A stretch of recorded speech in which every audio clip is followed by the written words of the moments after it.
YouTube has an absolute plethora of backing tracks for us guitarists to play along with, and there's some really good ones out there. However, there seems to be a bit of a gap in the market, which I hope I'm filling, and that is that all the existing backing tracks are for, each one's for a specific scale. Like, here's a backing track for A Dorian. Here's a backing track for D major, F Phrygian dominant, whatever. One of the best ways I've found to both learn and explore and master my neck increasingly at the same time as training my ears is to use ambiguous chord progressions. So today I'm going to look at one of those. It's a particular favourite of mine recently. Truth is, this E minor 9, I don't think I'd ever played it before quite like this. So the chord progression is simply an E minor 9 to a B7 sus. So by B7 sus, I mean it hasn't got a third. So let's get straight into looking at how I'm playing those two chords first of all.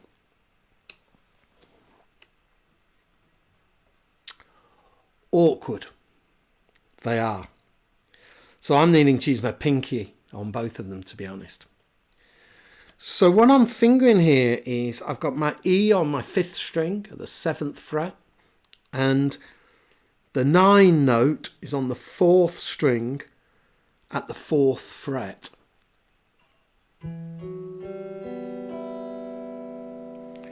So that's essentially root, 9, minor 3rd, 5, root.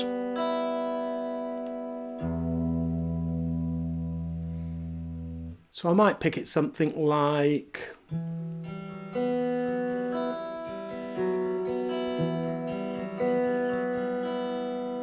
or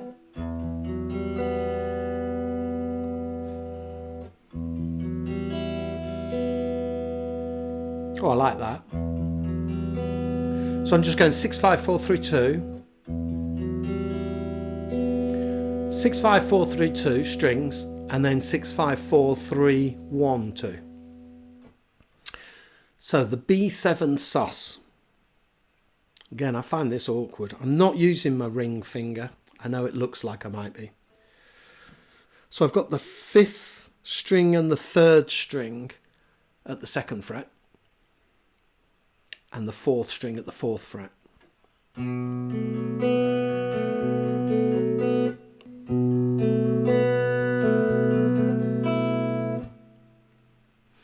And this is the sort of backing track I put up on websites.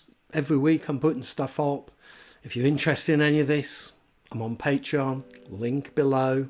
Level Tier 1 Patreon, instant access to all my backing tracks and performances.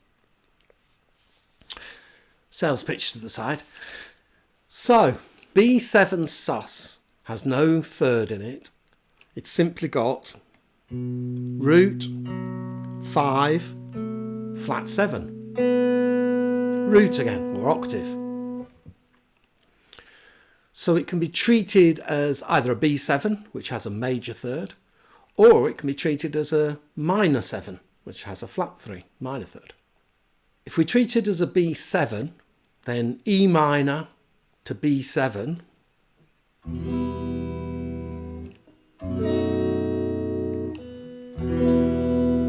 is going to suit harmonic minor.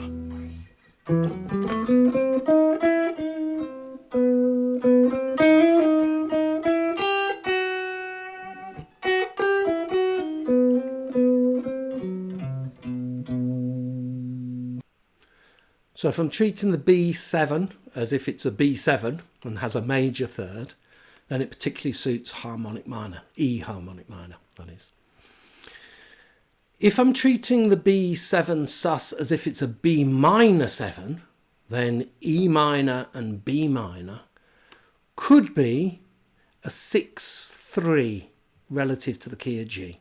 So E minor is the 6th chord in the key of G, and B minor 7, is the 3 chord in the key of G. So I can play straight E Aeolian or E minor. However, we also find E minor and B minor in the key of D, because it would be a, quick think, a 2-6. So therefore, I can play E Dorian. So when I look at my guitar neck and I'm considering these scales, let's just look at the second string. There's the root. That's an E. So harmonic minor's got a major 7. Oops. So, I'll just move my finger count slightly. I'm going to consider these scales while looking at my guitar neck. So here's an E. Well, harmonic minor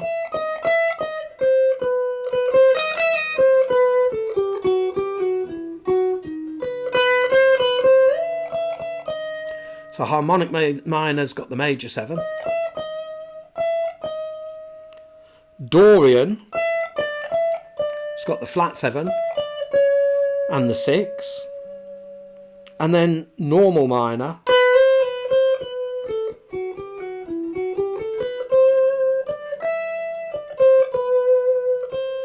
has got the flat 6. So between these three scales we've got every note there. On the top string, harmonic minor,